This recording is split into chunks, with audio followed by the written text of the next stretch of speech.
Am I my brother's keeper? Yes, I am. Am I my brother's keeper?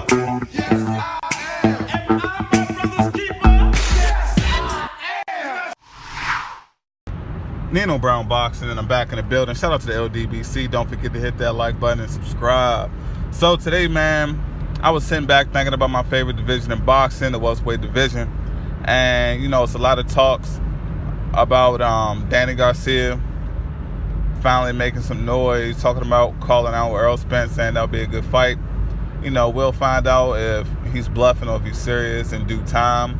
We have Terrence Crawford and his trainer, Bo Mack, letting it be known they'll tear Errol Spence a new one. He has flaws in his game, and they can get in the ring and they can exploit it. I like the talks from Terrence Crawford and team. To me, it's definitely needed for the division. But my only thing about that, it's just not enough. You know, it's not enough guys in the welterweight division, in my opinion, the best division in boxing, that they're talking how they're supposed to talk and they walking how they're supposed to walk. And I think in order to bring guys like Keith Thurman and Danny Garcia and Sean Porter around to actually, you know, pursue this fight game like the killers that we all think they are, they were, or they should be, we need to add more depth to the division.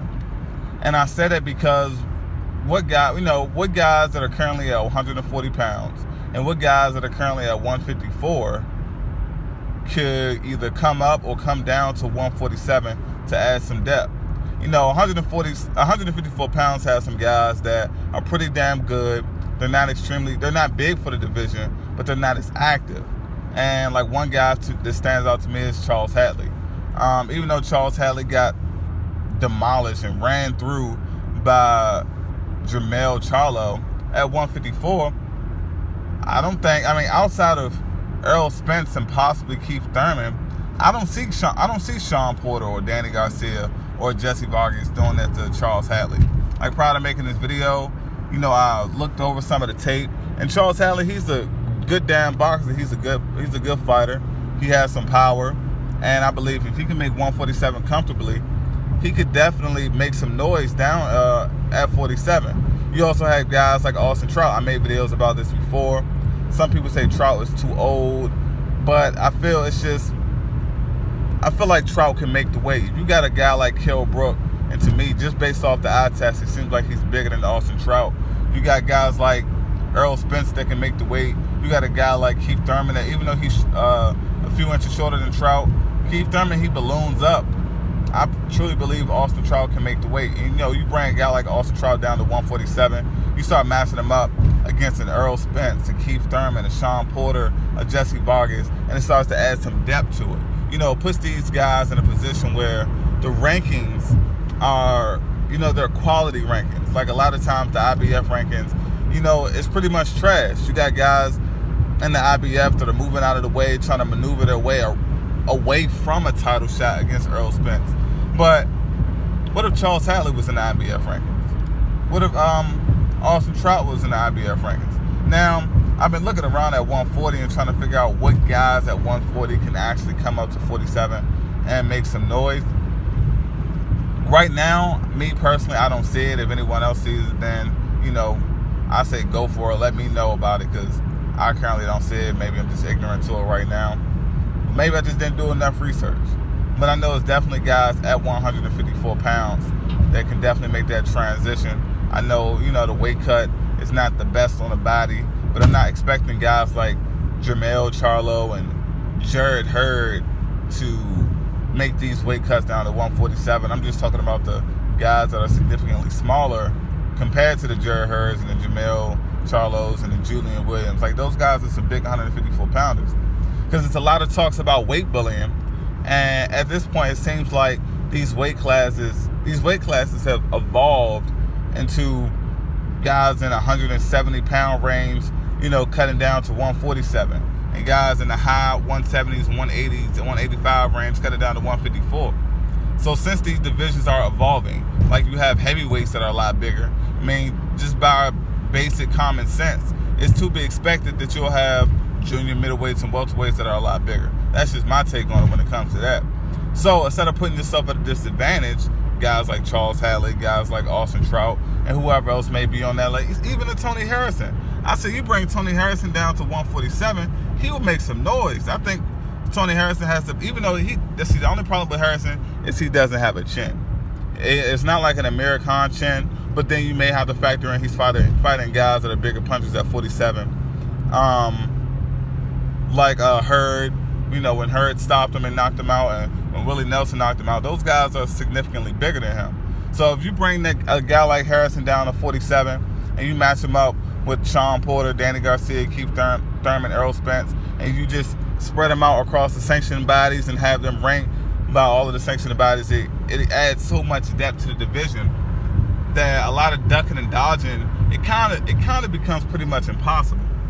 And it's just one of these things where it kind of sucks where the whole subdivision got put into place. You got guys that may say, well, Errol Spence is too big for 47, and Keith Thurman may be too big, and Sean Porter may be too big. But it's like, we got to take into consideration, historically, 154 pounds wasn't a division. It was just straight from welterweight to middleweight. And I think a lot of these guys were gaining an advantage leaving 154, going down to 147. They'll put themselves in a better position to win, put themselves in a better position to get like more of an advantage or an equal playing field against their opponents. And 147, that division pays out.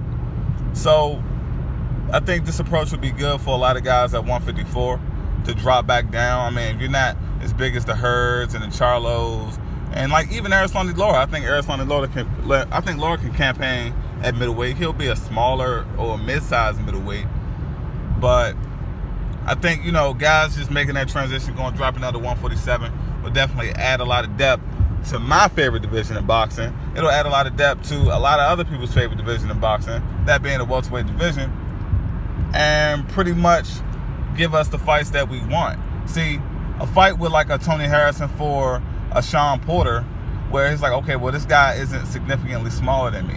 He has some size, he's fought bigger guys, so the chances of Sean Porter bullying around Tony Harrison in the ring like he bullied around Berto is extremely slim. Sean Porter is not the biggest puncher, he just overwhelms you, and I believe a guy like Tony Harrison, he has the strength and the experience from fighting guys at 154 to handle a guy like Sean Porter. So you put Sean Porter in a position where it's like, okay, Sean, well, you got to fight Tony Harrison next. And then he's like, well, damn, Harrison doesn't have a title at welterweight.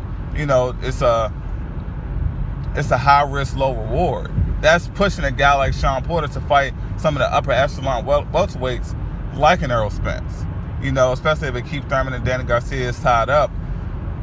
Having those guys from 154 or like an Austin Trout matched up with Sean Porter, like I think it would be brilliant. I mean, I don't know these guys' conditioning. I don't know these guys, their personal life and how they live life, and if they're living the life of a boxer or if they're overdoing it and they just live the life as a boxer 365 nonstop.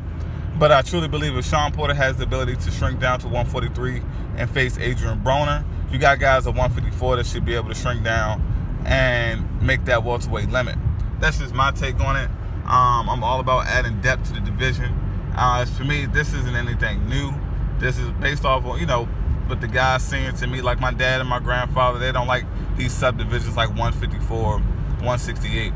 I think, put it like this, it just make an even playing field. It would increase the depth for 147, increasing the opportunity to the best fighting the best. That's just my take on it, guys. This is Nino Brown Boxing. Shout out to the LDBC. Don't forget to hit that like button and subscribe. Peace.